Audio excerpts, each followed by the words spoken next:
আসসালামু আলাইকুম বন্ধুরা। আশা করি আপনারা সবাই ভালো আছেন। ঘরের বউটা যদি ভালো হয় তাহলে একটা বেকার পুরুষও প্রতিষ্ঠিত হয়ে পড়ে। আর অন্যদেরকে ঘরের বউটা যদি খারাপ হয় তাহলে একজন প্রতিষ্ঠিত পুরুষও চোখের পলকেই ধ্বংস হয়ে যেতে পারে। ছেলেদের জন্য বউটা আসলে ম্যাটার করে। ঘরের বউটা যদি ভালো হয় দেখবেন একটা বেকার পুরুষও ধীরে ধীরে সফলতার দিকে এগিয়ে যাচ্ছে। কারণ একজন জীবনসঙ্গিনী শুধু পাশেই থাকে না, বরং তার অদৃশ্য শক্তি দিয়ে স্বামীর হতাশাগুলো দূর করে তাকে সফলতার দিকে নিয়ে যায়। স্বামীকে ধৈর্য দেয়, সাহস দেয়, স্বামীর খারাপ সময়গুলো দেয়, তার সাথে থেকে ধৈর্য ধরে সাহস জুগিয়ে সময় মোকাবিলা করতে সাহায্য করে। এর ফলে ছেলেরা ভেতরের অন্যরকম এক শক্তি অনুভব করে, আর এই শক্তি ঠেলে অন্য এক সফলতার দিকে নিয়ে যায়।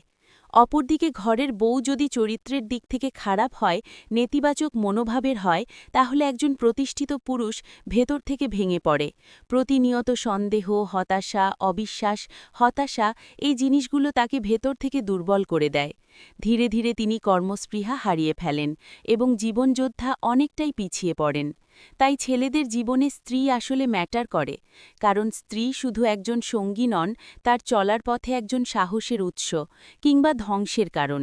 একটু সম্পর্কে সৌন্দর্য